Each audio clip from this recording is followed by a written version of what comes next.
I think, yeah, it's to forget, but I think it's also just a fear. Because I don't know what's gonna happen. But forgiveness, of course, definitely. That's for my own peace of mind, diba? Hindi ko pagkakaya tong forgiveness, but I'm just...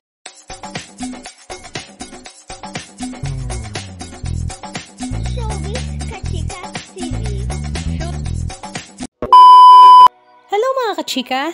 Talaga namang usap-usapan pa rin nga sa social media ang naging kasalan nila Claudia Barreto at Basti Lorenzo, kung saan talaga namang napakalaking lamat ang iniwan nga nito, lalong-lalo pa nga sa ingay na ginawa nga ni Dennis Padilla sa social media dahil nga sa sakit na kanyang naranasan sa kasalan nga ng kanyang anak, kung saan hindi nga siya nagkaroon ng pagkakataon na ihatid sa dambana ang kanyang Claudia.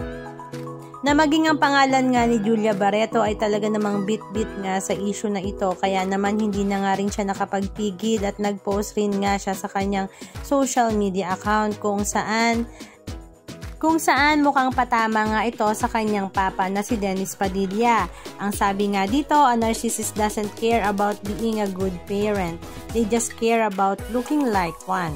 At ito naman ay parang apoy na nagkalat nga kaagad sa social media. Pero after ilang oras nga ay binura rin nga ni Julia Barreto ang kanyang story na ito sa kanyang Instagram account. Samantala, ang tahimik na buhay naman ng pamilya Lorenzo na sila Martin at Lea Lorenzo ay ipit na ipit rin nga sa issue na ito, kung saan ang pwede nga nilang balikan ay si Claudia. Ganun pa man ay kinukumpara nga nila ang buhay ni Erich Gonzalez kung paano nga ba niya napanatili ang pagiging private ng kanyang pamilya sa kabila ng kanyang kasikatan noong siya nga ay kinasal, kumpara nga ngayon sa kung anong ingay ang ginawa sa kasalan ni Claudia. Iba nga daw talaga ang eskandalong kayang gawin ng mga pamilya Barreto, katulad na nga lang kung paano nga mag-away-away silang magkakapatid. I'll be very honest, we have not spoken, and it's because there's just so much fear inside me now, if I'm being very open. I'm just really scared because I feel like over the years it's been a cycle of making up and then getting hurt, and I kind of just want to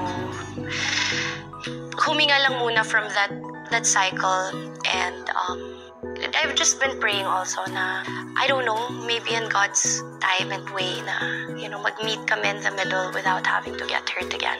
I think, yeah, it's to forget, but I think it's also just a fear, because I don't know what's gonna happen.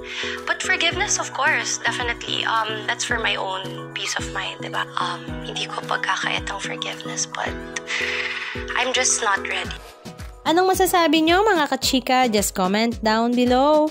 And please don't forget to subscribe. Thank you!